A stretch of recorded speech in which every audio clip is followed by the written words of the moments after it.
پہلا انٹرویو جو میں نے ایک یوٹیوب چینل کو دیا تھا اس کے وہاں اس لے کے اب تک میرا یہی ہے کہ کوئی گینگ نہیں ہے، لڑکی اپنی مرضی سے آئی ہے اور اس میں ایکچولی سارے مزے لینے والے ہیں نا جی، وہ ہر بندہ تو لائکس لینے کے چکر میں ہے، ویوز لینے کے لائک چکر سے میں ہے، بالکل اور معاملے کو الجھایا جائے گا۔ معاملے کو الجھایا گیا۔ معاملہ سلجھ سکتا ہے اگر وہ عقل مندی سے کام لیں۔ وہ انہیں کہا جی ان کے خلاف ثبوت ہی کوئی نہیں۔ اب اگر نام پڑھیں ان کے تو کوئی اس کی ماسی ہے، کوئی پھپھو ہے، کوئی وہ بیچارے کہاں سے اٹھائے، وہ پولیس والے ویگوے نہیں اٹھاتے ہیں۔ السلام علیکم جی، میں ہوں ارسلان اعظم اور امید نو میں آپ کو خوش آمدید کہتا ہوں۔ ظہیر اور شبیر کیس، کراچی سے لاہور پسند کی شادی کا یہ جو معاملہ ہے، اس میں ریسنٹ جو ڈیولپمنٹ ہوئی ہے، ضمانتیں ہو چکی ہیں، اب صرف لاہور واپسی کا انتظار ہے اور جو بچی ہے اس کا بھی لاہور واپسی کا انتظار ہے۔ اسی حوالے سے آج میرے ساتھ عزیز اللہ خان صاحب موجود ہیں، سینئر ایڈوکیٹ ہیں ہائی کورٹ، اور اس کے ساتھ ساتھ سابق پولیس افسر بھی رہ چکے ہیں۔ ان سے جاننے کی کوشش کرتے ہیں کہ کیا یہ اسپیکولیٹ کر رہے ہیں، کیا دیکھ رہے ہیں، مستقبل میں کیا ہونے جا رہا ہے۔ گینگ ہم نے سنا تھا کہ جی یہ بہت بڑا 33 رکنی گینگ ہے، تو اس کا جو ہے وہ کیا بننے والا ہے اور کیا ماجرا ہوگا۔ بہت شکریہ خان صاحب آپ کے وقت کا۔ گینگ والی کیا حقیقت تھی، یہ تو ناظرین جو ہے ابھی بھی ناظرین میں کنفیوژن پائی جا رہی ہے کہ گینگ ہر طرف گینگ گینگ ہو رہا تھا۔ نہیں، یہ ایک تو آپ کا بہت بہت شکریہ جی، آپ نے مجھے میرا انٹرویو کیا۔ بات یہ ہے کہ گینگ جو ہوتا ہے، گینگ کی تعریف یہ ہے کہ 5 یا 5 سے زیادہ بندے کو ایک ایسا ایکٹ کریں، مل جل کے، ایک نہیں کچھ زیادہ ایکٹ کریں۔ ڈکیت ہیں 5 لوگ، 5 یا 5 سے زیادہ ڈکیتی کرتے ہیں، اس کے بعد پھر کٹھے مل کے وہ سارے پھر ڈکیتی کرتے ہیں، پھر ڈکیتی کرتے ہیں، تو وہ گینگ ہوتا ہے جو پولیس کی زبان میں اور جو پولیس رولز کے جو ہیں قواعد قانون کے مطابق۔ اب انہوں نے یہ گینگ گینگ گینگ شروع کر دیا، تو گینگ کی جو اصل حالت یہ ہے کہ گینگ یہ انہوں نے 33 جو لوگ تھے، آپ اس میں دیکھ لیں کہ جو رپورٹ میں نے پڑھی ہے ڈی ایس پی صاحب کی، پہلے نمبر پہ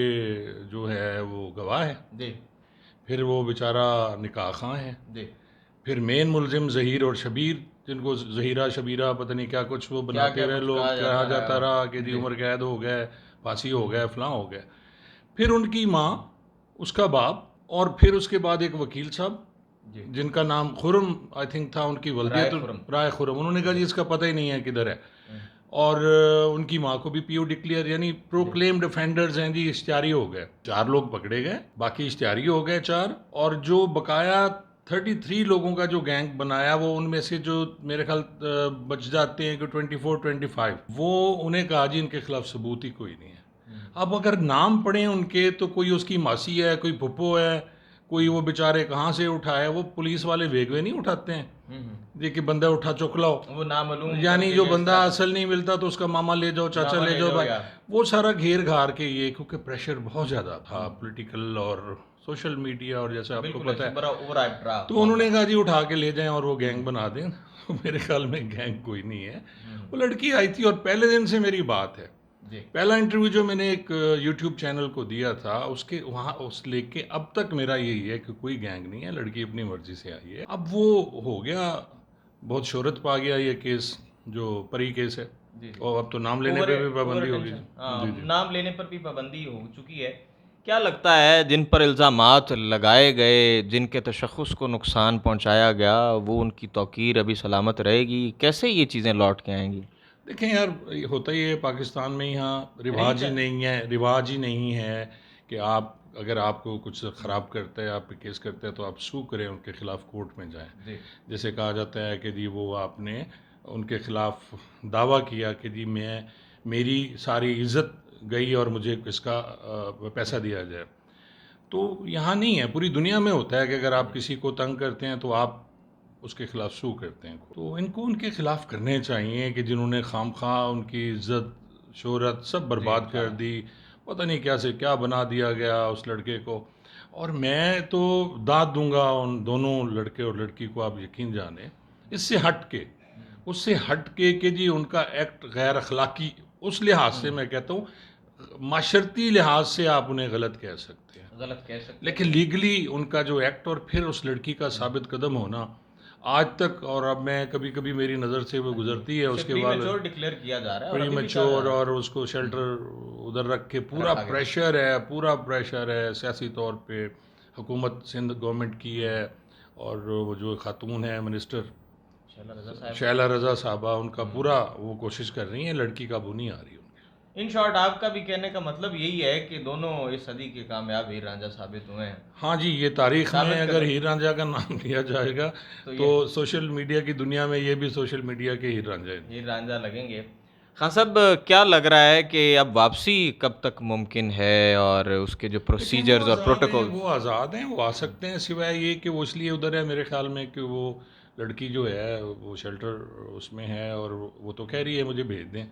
شوہر کے ساتھ، لیکن انہوں نے اسے مائنڈڈ ڈکلیئر کر کے رکھا ہوا ہے۔ تو میرا خیال ٹل دا ڈیسیژن آف دا کورٹ، جی، جو وہ سی کلاس چلان انہوں نے اب کرنا ہے، تو اس کے بعد یہ کیس ویسے ختم ہو جائے گا۔ اور ایک جانب دلائل ہیں اور دوسری جانب عوام کے جذبات ہیں، اور عوام کے جو جذبات ہیں وہ مہدی کاظمی صاحب کے ساتھ جڑے ہوئے ہیں، ان کی فیملی کے ساتھ جڑے ہوئے ہیں۔ وہ کیسے چیزیں مینیج ہوں گی؟ آپ کو کیا لگتا ہے کہ دیکھیں، اگر میں باپ کی حیثیت سے دیکھوں تو میرے جذبات اور میرے احساسات بھی مہدی کاظمی کے ساتھ مجھے، لیکن وہاں اگر عقل و دانش کی بات کی جائے تھوڑی سی، تو سوچا جائے تو پھر اسے چاہیے تھا کہ جس طرح اس نے بدنام کیا اپنی بیٹی کو اور سارا کچھ، وہ نہیں کرنا چاہیے تھا۔ اور پھر ملک میں قانون چلتے ہیں، ملک میں جذبات نہیں چلتے ہیں۔ اگر آپ جذبات کے ساتھ سب کچھ کرنا چاہیں تو پھر تو آپ کو پتہ ہے کیا ہوتا ہے، سیالکوٹ والا واقعہ ہو گیا، فلانا ہو گیا، وہ ہو گیا، تو یہ جذبات میں تو پھر کوئی وہ نہیں۔ کیا لگ رہا ہے، کیا دیکھ رہے ہیں، کیا جو ہے آپ ویژولائز کر رہے ہیں، اسپیکولیٹ کر رہے ہیں کہ کو بیک ڈور معاملے کو بھی دیکھا جائے گا؟ ہٹنے والے تو نہیں، دوسری دونوں پارٹیاں جو ہے بیک ڈور اس میں ایکچولی سارے مزے لینے والے ہیں نا جی۔ وہ ہر بندہ تو لائکس لینے کے چکر میں ہے، ویوز لینے کے چکر میں ہے، اور معاملے کو الجھایا جائے، معاملے کو الجھایا گیا۔ معاملہ سلجھ سکتا ہے اگر وہ عقل مندی سے کام لیں، لیکن جو بھی جاتا ہے ایک نیا صاحب وہاں مائک پکڑ کے تو انہیں اور زیادہ بھڑکا کے آتا ہے، اور محلے والے رشتہ دار بلے بلے کہ جی کڑی نہیں آئی واپس، تو میرے خیال میں اشتعال جو ہے اشتعال ہو رہا ہے جس کا نقصان ہوگا۔ اور اللہ نہ کرے کہ اگر وہ بچی اپنے آپ کو نقصان نہ پہنچا دے۔ ان شارٹ یہی کہ وہ بچی بھی ثابت قدم رہی، اور لڑکے والوں کی جانب سے بھی جو ہے وہ بھرپور گینگ والی کوئی صداقت نہیں۔ لیکن بات اس کی یہ پوری اگر آپ اس کو سم اپ کریں تو یہ ہے کہ کوئی گینگ نہیں تھا، لڑکی اور اپنی وہ مرضی سے آئی۔ جو گواہان تھے، جو نکاح خواں اور اس طرح کا وعدہ معاف گواہ والا، وہ معاملہ کیا؟ دیکھیں، وعدہ معاف گواہ، وہ ایک خبر بھی چل رہی ہے کہ جی گواہ کو اور نکاح خواں کو وعدہ معاف گواہ بنانے کے لیے، تو وعدہ معاف گواہ بننے کے لیے سب سے پہلے تو یہ ہوتا ہے کہ جی وہ ملزم جو وعدہ معاف گواہ بن رہا ہے وہ سارا کچھ تسلیم کرتا ہے کہ جی میں اس میں شامل تھا، یعنی جو جو جو جو جرائم ہوئے ہیں اس میں بھی شامل تھا، لیکن اب میرے ضمیر نے مجھے وہ کر کے، اور جو ضمیر آپ کو پتہ ہے کیسے جاگتا ہے، تو وہ ضمیر جاگنے پہ جناب اب میں ان کے ساتھ ہو گیا ہوں۔ اور پھر اس کا یہی ہے کہ جی اس کو 164 کے بیان ہوتے ہیں مجسٹریٹ کے سامنے،